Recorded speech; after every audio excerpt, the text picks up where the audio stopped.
வணக்கம், this is SP Premraj, experience alert from நம்ம anime nadu. So இன்னைக்கு நம்ம என்ன வீடியோ பார்க்க போறோம்னா first impression of an isekai anime. 2025ல கொஞ்சம் இசைகை ஜானர்லாம் ட்ரை பண்ணலாம் அப்படின்னு சொல்லி பார்த்த அனிமே தான் இது. மோஸ்டான இசைகை ஜானர்ல ஃபேண்டசி வேர்ல்டுக்கு எம்சி சமனாகி பார்த்துருப்போம். இல்லை எர்த்தில் வந்துட்டு யூஸ்லெஸ்ஸாக இருந்துட்டு அந்த அனதர் வேர்ல்டுக்கு போகும்போது ஒரு பவர்ஃபுல் எம்சியாவோ இல்லை ஒரு அட்வென்ச்சரை நோக்கி போகிற மாதிரி பார்த்துருப்போம்.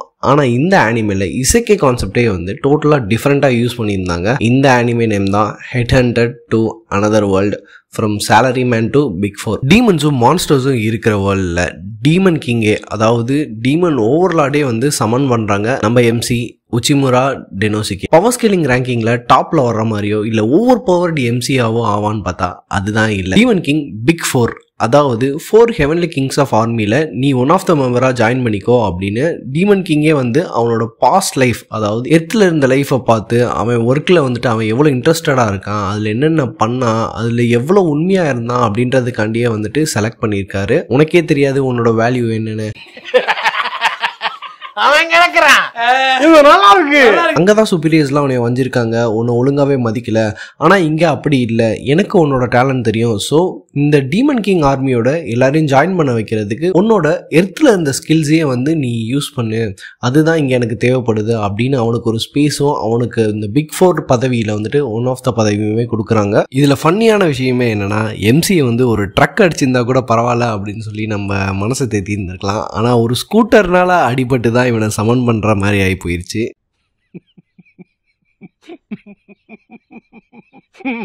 எதுக்கு ட்ரக்கை வச்சு பெருசா அடிச்சு அவனுக்கு ஒரு உயிர் சேதாரம் இல்லை ஒரு வழியை கொடுத்துட்டு அவனை வந்து நம்ம வேலைக்காண்டி தானே நம்ம கூப்பிடவே செய்யறோம் அப்படின்றதுக்காண்டி ஒரு ஸ்கூட்டரை வச்சே கூட அடிச்சாலும் அடிச்சிருந்துக்கலாம் டீமன் கிங். இதெல்லாம் யாரா உன்கிட்ட கேட்டா, யாரா நீ?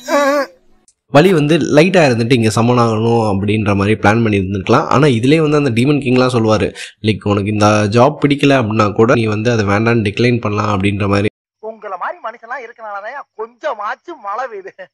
என்ன மனுஷன் சார் என்னையா இது பாஸ் அப்படின்ற மாதிரி தான் இருந்துச்சு. லைக் ஒரு எம்ப்ளாயோட மென்டல் ஹெல்த்தோ இல்லை ஒரு பீஸோ அந்த ஒர்க் லைஃப் பேலன்ஸோ எதுவுமே வந்துட்டு டிஸ்டர்ப் ஆகிடக்கூடாது அப்படின்னு நினைக்கிற பாஸ் எல்லாமே வந்துட்டு பார்க்குறது ரொம்ப கஷ்டமாக இருக்குது. அண்ட் டீமன் கிங்கே அதை பார்க்குறாங்க அப்படின்னா அது இதில் வந்துட்டு ஒரு ஃபன் எலமெண்ட்டாகவும் இருந்துச்சு. It shows how world differs அப்படின்ற மாதிரியுமே காட்டுச்சு. இசைக்கை ஜானர் அனிமேஸ்லேயே மோஸ்ட்டாக இப்போ சமனாகி வரதோ இல்லை இசைக்கை டெத் ஆகி ட்ராக் பண்ண மூலமோ இல்லை எப்படினாலும் டெத் ஆகி வரும்போது அந்த நியூ வேர்ல்டில் வந்துட்டு அவங்களுக்கு ஒரு புது ஸ்கில்ஸோ அந்த செட் ஆஃப் திங்ஸை ஓரியன்ட் பண்ணி தான் ஸ்டோரி மூவ் ஆகிற மாதிரி இருக்கும். ஆனால் இதில் கான்செப்டே நல்லா இருந்துச்சு. ரியல் அவன் எதை வந்து உண்மையா நேசிச்சு பண்ணணும் அந்த ஒர்க்கை, அதனாலேயே அவன் இங்க ஹீரோவாகிறான். அண்ட் அதை பேஸ் பண்ணியே ஸ்டோரி வருது. இது எப்படி கொண்டு வந்திருந்தாங்கன்னா, நம்ம வேர்ல்ட்ல இருக்கும்போது அவனுக்கு கிடைக்காத ரெகக்னேஷனை இந்த நியூ வேர்ல்ட்ல அவன் வந்து ஹீரோவாவே ஆகுறான். அண்ட் தென் டீமன் கிங்கே ஒர்க்கை பார்த்து ஆச்சரியப்பட்டு சமன் பண்ணியிருக்காங்க. அதுலயுமே ப்ராப்ளம் சால்விங் திங்ஸ்லாம் ரியல் லைஃப்ல நடக்கிறது